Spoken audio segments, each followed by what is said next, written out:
The reason I'm asking is the G20 has a statement and a closing statement which is calling for proof of vaccinations for international travel.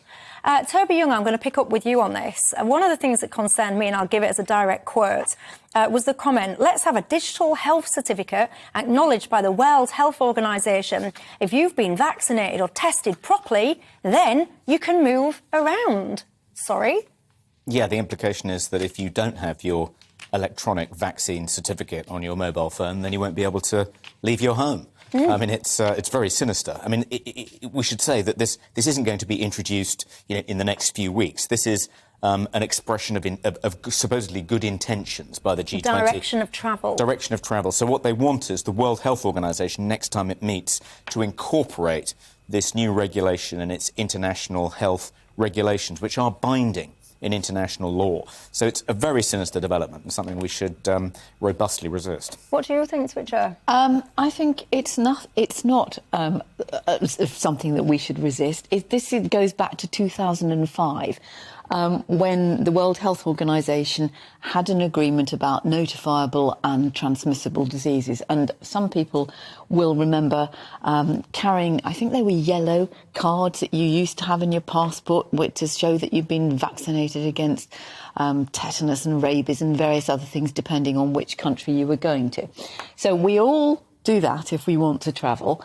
This is not specifically about COVID. My interpretation of this is that they've said the digital passport for COVID worked quite well. We should look about how we can use that digital technology in order to enable people who've got the relevant vaccinations to travel more safely. And the argument is that actually, if you're safe to travel, then you can.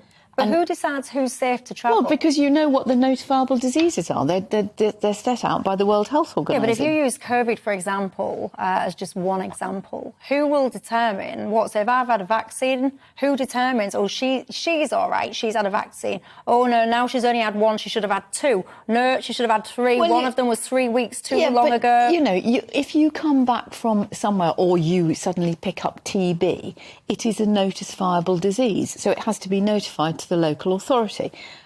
Similarly, diphtheria, which we've been talking about, which has been an outbreak at Manston, where the refugees have been illegally kept in detention. There are many other illnesses. Ebola, for instance, that's a notifiable disease. And I think, it's ever so easy to go down thinking about, who's going to interpret this? But we don't think anything, and we didn't think anything, of having the jabs that we wanted, that we had to have in order to go to places on holiday. If this prevents lockdowns, surely it would be much better. You see, this is what I worry about in society. I think, and it's almost like the boiling frog analogy. If you put a frog in the water, you gradually heat it up, it doesn't realise it's been killed. And you just say then, well, if this prevents us all being locked down again, then I will celebrate it. How have we become a situation, and I'll throw this to you, Toby, where we've just kind of, I feel, inch by inch by inch by inch by inch, we're accepting things that would be just unheard of, unaccepted just a few years ago. We've almost accepted them as normal. Oh, yeah, well, that'll be the lesser of two evils, because then at least there weren't lockers in our house again. Yeah, I feel like the frog in the saucepan and the water has almost reached boiling point. I mean, Joe said earlier, we have outbreaks of diphtheria in, immigration facilities in the UK. But this vaccine passports, international vaccine passports, won't prevent that if you travel to this country illegally. All they'll mean is the only way you can travel after these passports have been introduced, if you haven't been vaccinated, will be to travel illegally. It's all very well to say there are these diseases, we want to prevent their spread. Better to prevent their spread than go into another lockdown. But do we really trust organisations like the WHO to limit these vaccine passports to just diseases like diphtheria and Ebola? Of course not. Of course they won't. They'll insist that we all have to have vaccine passports and including be vaccinated against COVID, even though we now know that being vaccinated against COVID doesn't in any way stop you from getting infected or infecting other people. So what is the point? But Toby, where is your evidence to say that the WHO is untrustworthy?